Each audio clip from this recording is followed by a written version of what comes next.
Dati, pero actually tama talaga yung hula ko. I never liked her. Okay? I never liked her kasi walang silang pinagkaiba ni Gwen Garcia. Lalo na ngayon na lumabas na yung kanyang eksena. At mo, kinuyog siya ng mga DDS. Ang totoong leader ay hindi namamangka sa dalawang ilog. Okay?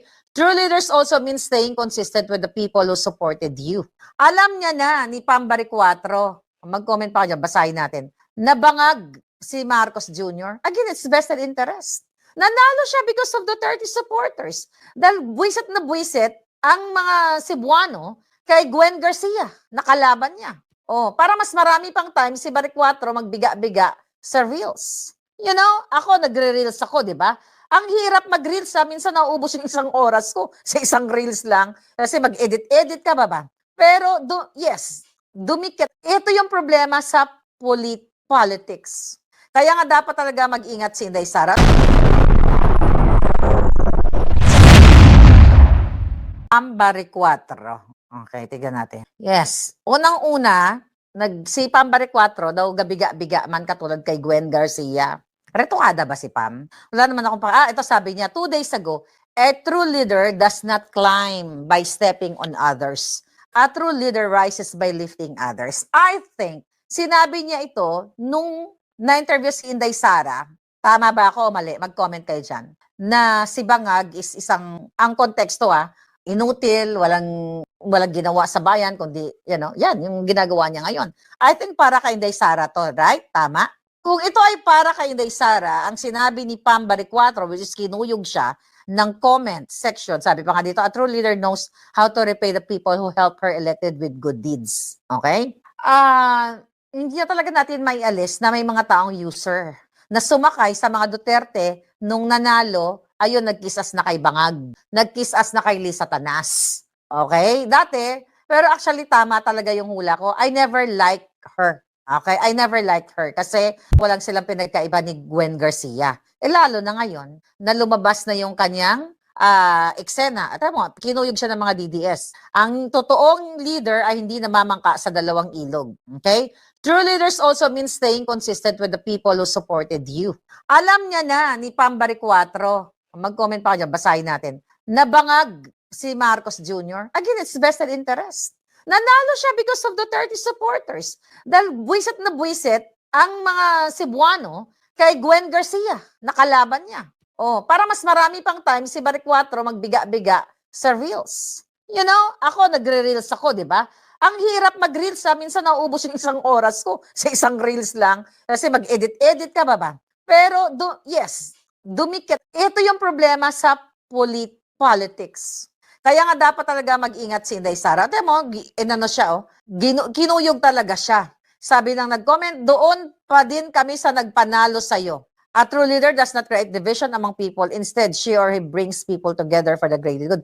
Bakit kailangan i-lift si Bangag, Pambari 4? Bakit ililip mo ang isang addict na nakita mo na yung isingot niya, yung ilong niya, ang gums niya dumudugo, tumutulo ang ilong. Kaya may mga nagtatanong, nabigyan ka ba ng maleta? Pero actually, hindi niya na kailangan bigyan ng maleta. Mismo sa Kapitolyo ng Cebu, if gusto niya gumawa ng pera, pwede siyang gumawa ng pera. So, ilang ano ba yun? Ang mayor ba 3 years lang?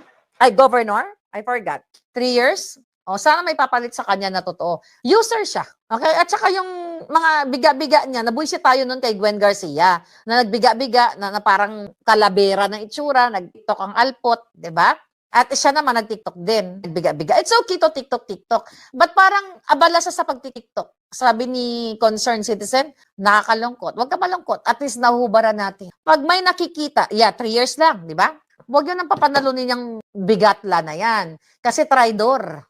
Akala natin mag-a-align sa pinaglalaban natin. The fact na siya ay sumusuporta kay Bangag at kung ano pa, okay lang sana kasi normal lang kasi governor pag pumunta ang presidente, wala kang magawa kasi, it's your duty as a governor para, i-welcome ang presidenteng Julul at Bangag at si Lisa Tanas. Pero magsulat-sulat ka pa, okay? Di ba? Magsulat-sulat ka pa na ganito ganyan, chuchu-chuchu, epal ka. Tama yung mga nag-comment. Na true leader ay hindi dapat balimbing. Okay? Ang dami, kinuyog siya. Lifting the first and final term. Ha, ha, ha. Sabi ng mga Duterte supporters. From green to colorblind, word of the day is colorblind. Ha ha ha. I climbed by others for lifting the leader. Okay? A true leader have awkward moments, especially if guilty. Ha ha. Pero mo, kinuyog siya, hindi ka ba nakakita, Pam Barrecuatro? Di ba? Kung si Pam, kasi kung who's that? Si Gwen Garcia nga daw Calavera, okay? Si Pam Barrecuatro naman daw, daw, siopaw na gusto ng pumutok. TikTok, di ba? Di ba? Mas majoba naman siya sa akin, kaya pwede ako mamintas. Di ba? Pwede tayo mamintas. So, baka naman may maleta din si Pam ng Cebu. Kamukha tuloy natuloy si Pam sa pinalitan niya. Kaya wala silang pinagkaiba. Wakwak ng Cebu. Anong code natin kay Pam Barrecuatro? Kung wakwak yung isa, baboy ng Cebu. Baboy Ramon ng Cebu, pwede ba yun? Okay? Alam nyo, okay? Yung mga vloggers na mga epal-epal ngayon, may bago ngayon yung inaaway ni Iloy. Hayaan mo na yan si Iloy. Ibigay ko na yung crown dyan sa magaling. Okay? Hindi natin yung mga nagpapasikat ngayon, so magdebate kay Sara, let Iloy Bugris deal with them. Kasi alam niyo naman ako ang pinaka-target ko, okay, itong mga bangag. Okay, yan yung intention nila to divert the issue. Balyena ng Cebu, pwede rin. 'Di ba? Cooking, balyena ng Cebu. Sabi ni Herbert Magsino, sana yung mga Brave 18 sumama na sa grupo ni Captain Dado para matuloy na ang ano pa ba si Dado? Active pa? Parang nabanggit siya. Yung ba yung Dado na nabanggit na doon sa 18, doon sa sworn statement, hindi ba siya yon? Okay. Vampira ng Cebu. Wakwak ng Cebu, whatever, pwede, di ba? So yun yung comment ko.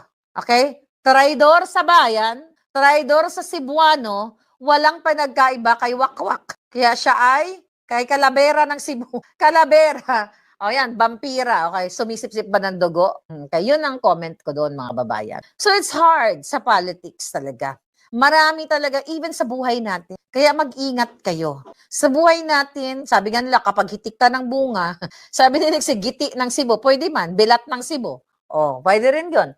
So sa buhay kasi, marami talagang gagamit sa'yo. Katulad niyan, ginagamit kay Sara, kay PRRD, Kaluoy, di ba? But Linta ng Cebu, pwede rin, sabi ni Jose. Pero, sabi nga ako, pangahawakan ko na lang sinabi ni Inday doon sa kanyang interview na yung mga atake sa kanyang personal, parang pwede niyang, okay lang yun, kasi yung personal. Pero yung pagnanakaw sa kaban ng bayan, kaya sabi ko, I wish for first time sa history ng Pilipinas, magkakaroon ng batas, okay, na i-retroactive. Na nagnakaw ka nung 10 years ago, at napatunayan na magnanakaw ka, pwede kang gurgurin patiwarik. Okay? Sabi ni Gerald DB, anong masasabi mo kay Isko Moreno? Ano ba ang ginawa ni Isko? May bago ba siya?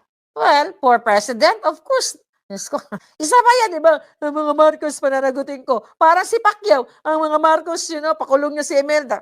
They're all the same bullshit. Okay? Of course, for president, kung yun ang tanong mo, Gerald DB, hindi ko alam kasi kung anong, I'm busy, traveling, kaya hindi ko alam ang mga pinagagawa ni Isko Moreno. Okay? Wag na daw paniwalaan si Pam Barrecuatro. Huwag mo na paniwalaan yung Jololis na yun. Okay, wala namang ginawa kundi magbiga-biga, mag-TikTok. Buti sana kung okay lang mag-TikTok once in a while. Pero yung parang kinakarir mo na, yung pagpa-practice pa lang ng mga dramatization na yan, it takes time. Na dapat ginugugol niya sa mga Cebuano. Hindi yung, it's the same thing, pakitang gilas, chuchu, ganyan. It's sad sa ating bayan. Kaya di ba sabi ko sa inyo the other day, sasakupin ko na lang kayo.